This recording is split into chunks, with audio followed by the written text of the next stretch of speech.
Welcome on into Bufnagle, the podcast. I'm Zach, and today we're doing a special Christmas episode.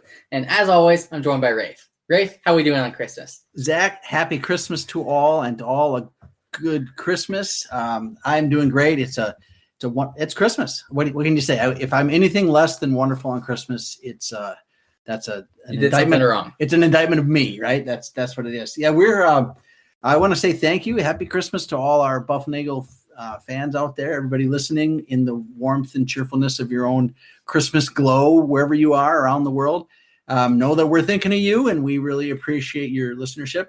As usual, you can contact us at bufnagle@bufnagle.com. We're on Twitter. We're on Instagram, Apple, everything. Podcasts are found. You can find it. If you can't find us, that's a problem. Okay, we are right at the top of the Google machine. So type in Bufnagle, and we are good to go. Zach, today's discussion is Christmas movies. Yeah, that's right. So we're going to discuss Christmas movies, what makes a Christmas movie, why Christmas movies are important to have, and then the lessons that we get from them and how to apply those into our own lives. Yeah, so you hear a lot of discussion. Well, it's a Christmas movie, or it's not a Christmas movie, or this is a great one, or this sucks. Okay, so we're going to lay out. So you can't have an argument about these things unless you set the groundwork. Okay, we need criteria. We have some criteria. Okay, so the first criterion is that a Christmas movie must happen on or around Christmas time. It's got to have that Christmas. You can't have a Christmas movie in April, right? Those are April movies. Okay, so it's got to happen on or around Christmas time. And then the other thing that's important is the Christmas movie is about conversion and transformation. Okay, but it's conversion and transformation of perspective. All right, so someone goes through this conversion, this transformation of perspective, with a change, but they do that change without anything really changing. All right, I mean, it's not like I can't walk and then I have a conversion. Now I can walk. Okay, that really changes your circumstances, right? So the important thing is that there's a conversion and a change of perspective without a real change in circumstance. Your circumstance, if you woke up on Christmas in the movie and you had $10,000, and at the end of the Christmas movie you still had $10,000, your circumstances did not change. It's a similar thing of like you're still living your life as Rafe or as Zach or as Buff the Bufnagle, and then you're doing your thing, but your perspective about how you do that thing has changed in advance. Right. Now, granted, if the Christmas movie starts and I don't have $10,000, and then I wake up on Christmas morning and I do have $10,000, then that is a change of perspective, right? But if of circumstance, of circumstance, right? All right. So it's about changing perspective, even though circumstances change. So in order to get there, we Zach and I think that there are two quintessential Christmas movies, and then we're going to tell you what we think is the third one that produces a lot of argument. Okay, so the first one is what's the first? The first one is Christmas Carol, the original Dickens book that has been adapted into a movie. So this might be the quintessential Christmas story, but because it's been made into a movie, it does also represent the quintessential Christmas movie. Right. So it's a story, and it's been done a lot of times in movie versions. It's been done in plays. Muppet versions. The Muppet version is a classic one,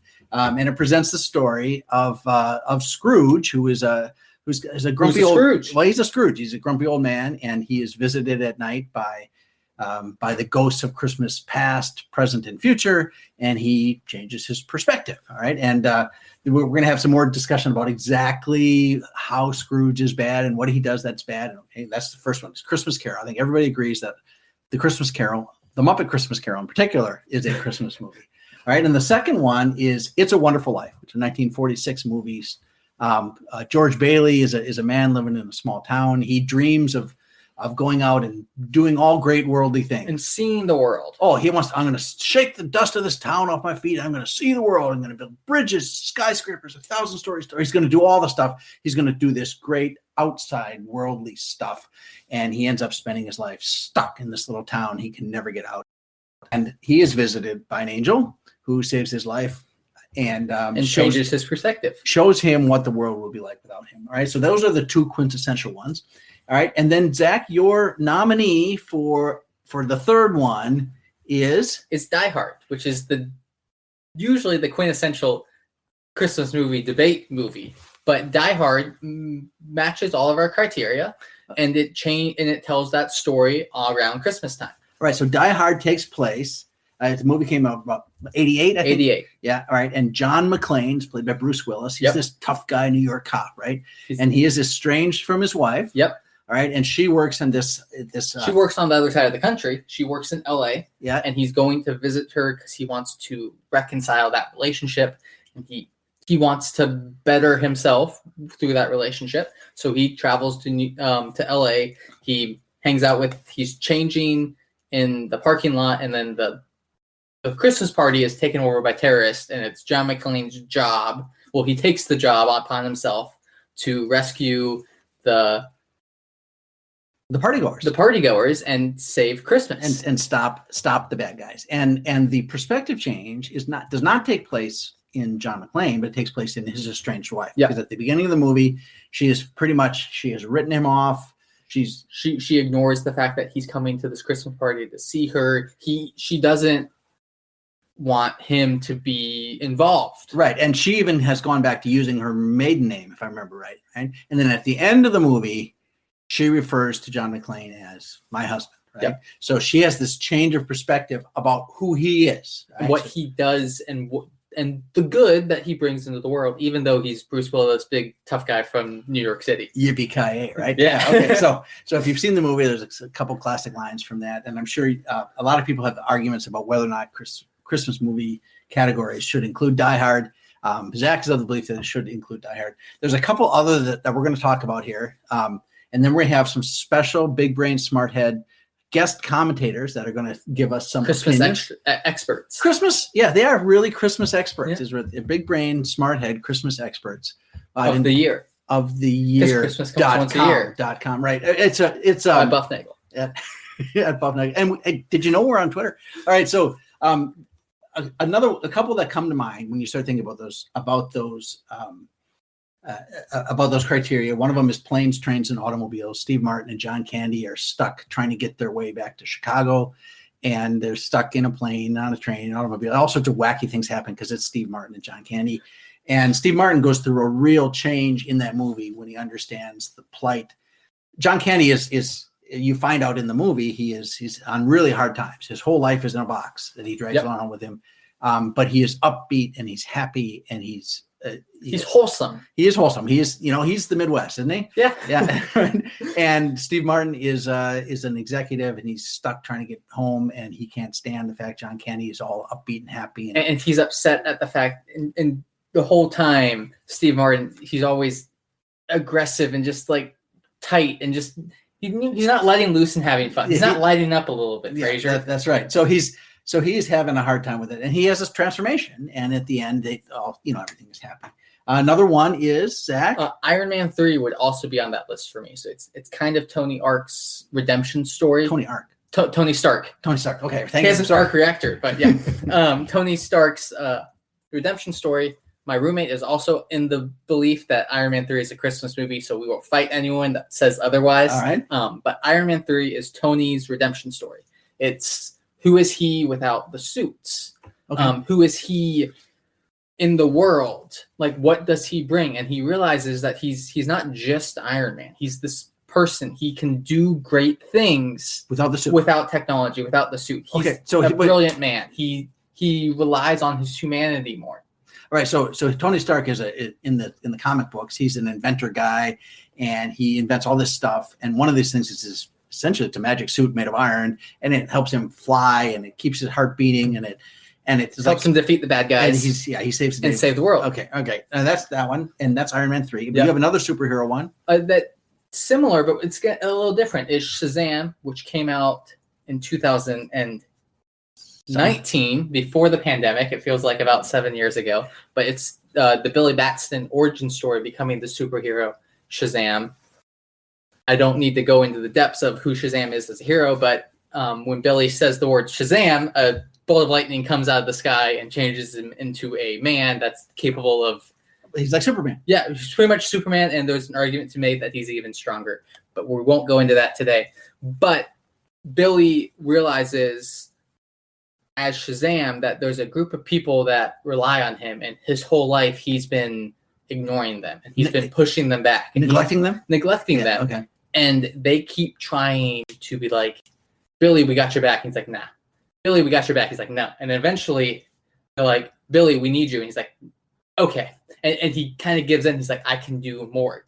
And unfortunately, this can be gray area with our criteria because Billy Batson becomes a hero over the course of his journey and realizing that he can help people. But he does things as Billy and as Shazam to help people. So there's some gray area there, but it is a great story of looking at that change and what we can do and the positive good we can do even if we aren't superheroes. All right, so those are 6 movies right there. Yep. And we could have Zach, we could have a podcast on each one of these movies, but I don't think we will. All right, but what I'd like to do is I would like to welcome our big brain, smart head, Christmas expert, guest commentators.com, whatever they are. By Bufnagle. By Bufnagle. Okay. They are Zachary, your little sister, yes, Olivia DeClean, and her wonderful husband, Chris, all the way here from warm and cheerful Speedway, Indiana, which is home of the other studio you record out after. Yeah, that's right. We've recorded the podcast in their little home studio on a number of occasions. They live in the shadow of the racetrack there in Speedway, Indiana. So it's a wonderful little town, they say. Chris and Olivia, welcome. And how are you guys today? We are great. Very happy to be here on Christmas. I want to say I'm very grateful for this opportunity to make my podcast debut here on Bufnagle Podcast, and to say, as they say here in the South, Merry Christmas to y'all, and to y'all a good night. Yeah, we're doing great. You can't be unhappy on Christmas, and this is my podcast debut as well. All right, that's exciting. Well, thank you for debuting yourselves here today. So, Christmas movies. Now, we set out a definition, and we laid it out in pretty general terms. And you guys agree, disagree, want to adjust it a little bit? Yeah, I mean, I think that what I think about is, well, why do we call these then Christmas movies instead of perspective movies? And I think that's important because the occasion and the potential for these amazing radical changes of perspective that these people undergo that bring them meaning and fulfillment in life happens on the occasion of Christmas, on the occasion of Christ's birth.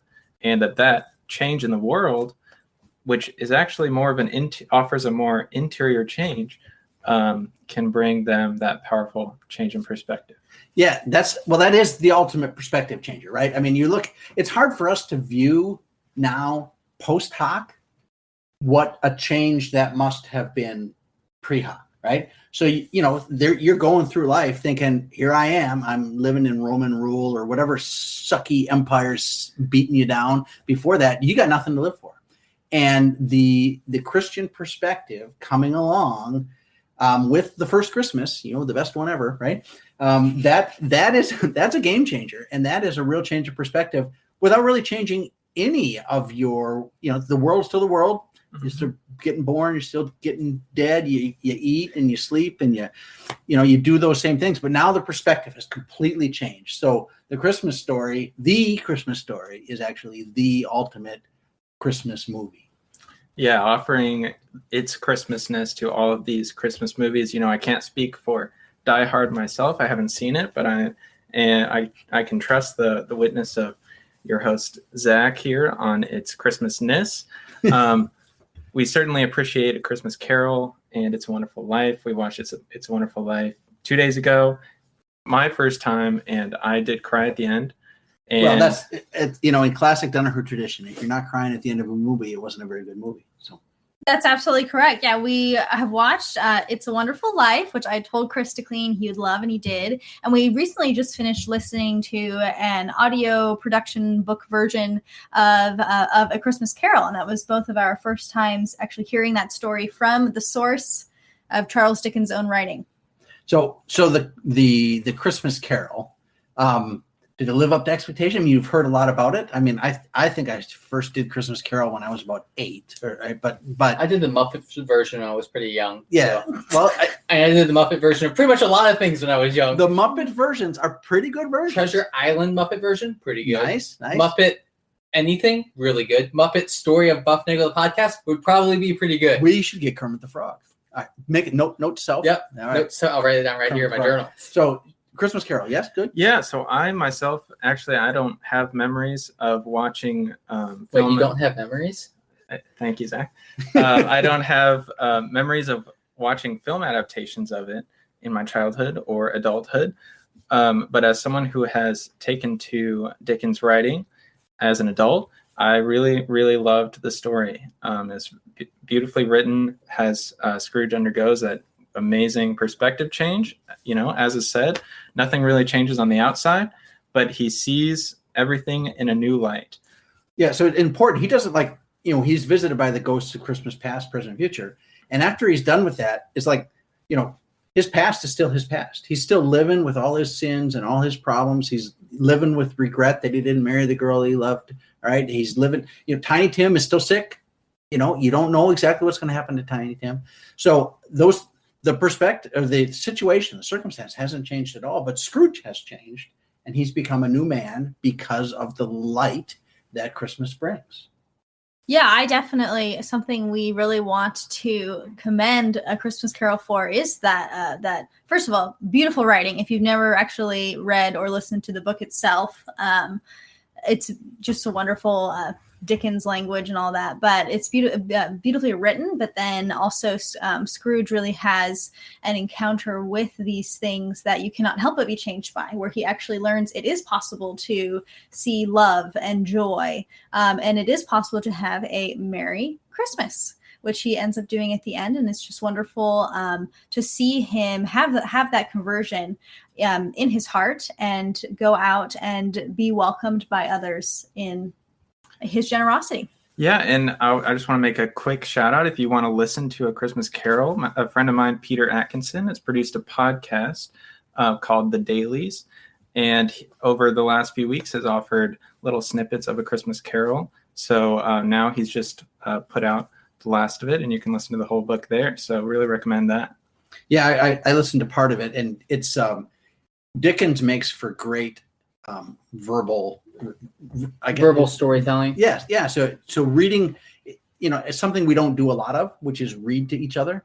But that is Dickens does really well with that. It feels slow in our modern, fast-paced age to read books out loud, but that's a good story. So It's a Wonderful Life. You saw that one, and it's interesting because I went back and I started looking more at the story there, and it's a very interesting transformation that George goes through, but the transformation is not solely based on the angel. There's another piece of transformation there, and that takes place through his whole life.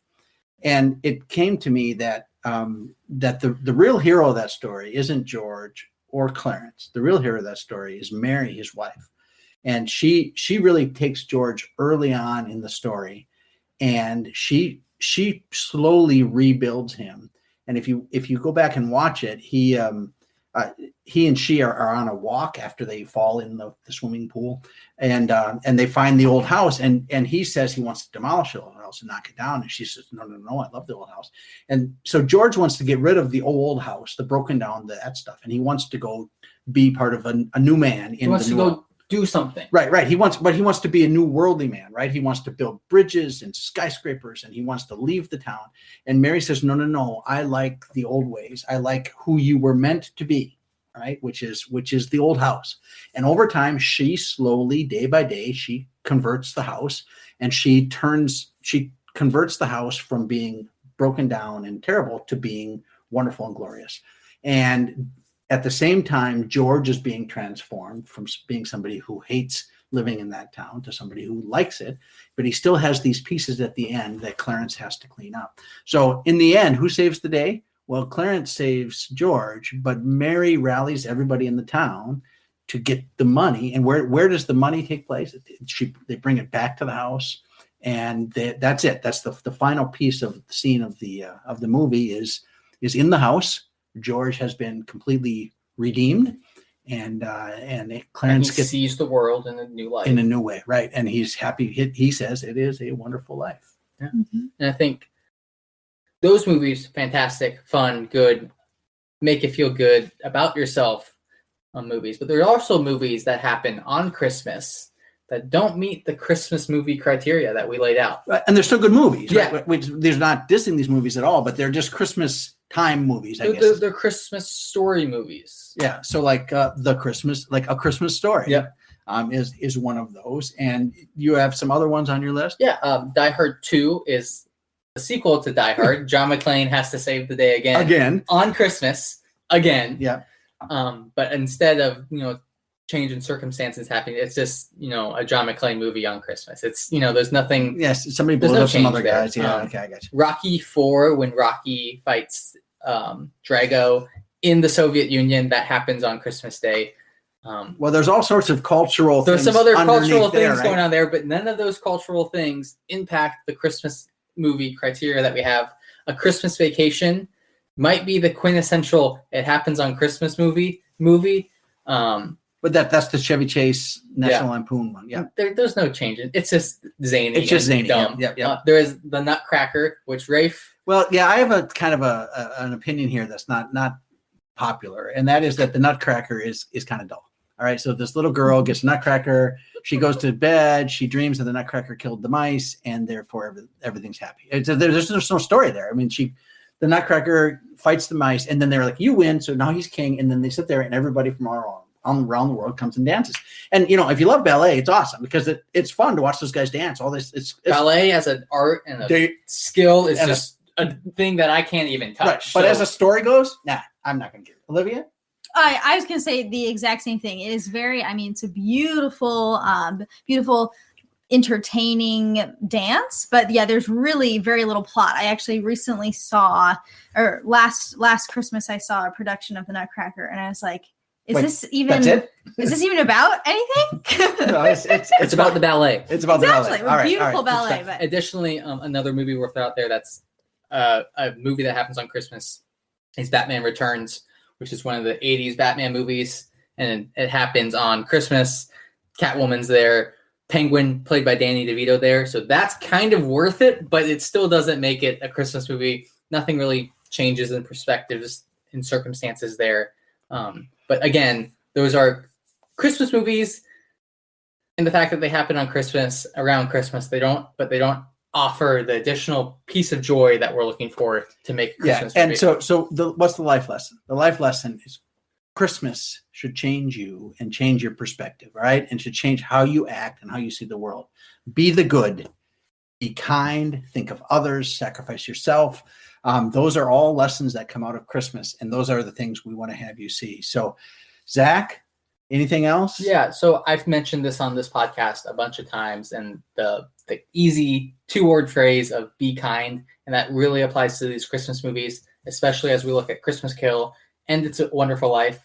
Just because you don't see the impact you have on somebody doesn't mean that you don't bring something to the world or to those around you. So continue to be the good. Or if someone is the good to you, reach out and let them know that. Like I said a couple weeks ago, it's a really easy thing to do. It's really simple, but a small little message can go a really long way. A friend texted me after we exchanged some gifts. I gave them a nice little card, but they said, "You are so great at making others feel appreciated and cared for." That's a genuine gift. For me, that was the best gift I got on Christmas because it was genuine, It was real, and it made me feel good about myself and to continue to be and spread that good and that joy and that kindness. All right, so we're going to ask all the bufnaglers out there to go, what do they say? Pay it forward, be the good, do the good. I want to thank Olivia and Chris here on this Merry Christmas Day. I think one or both of these guys may be joining us again as Big Brain Smart Heads because these guys can do more than comment on Christmas. They're not just Christmas experts. Yeah, they're not. That's right. So we're going to sign off. Get on to your, a figgy pudding or whatever you eat on Christmas, creme brulee, or even if it's just a pack of Pop-Tarts. It is a wonderful life. And you know what? If you're not enjoying the life, you may be doing it wrong. So think about that. Olivia, Chris. Well, thanks for coming. Thanks for being here. And we hope you look forward to the next Bufnagle the podcast. Thanks everyone for tuning on in. Take care. Be kind. Be good. We'll see you guys next time.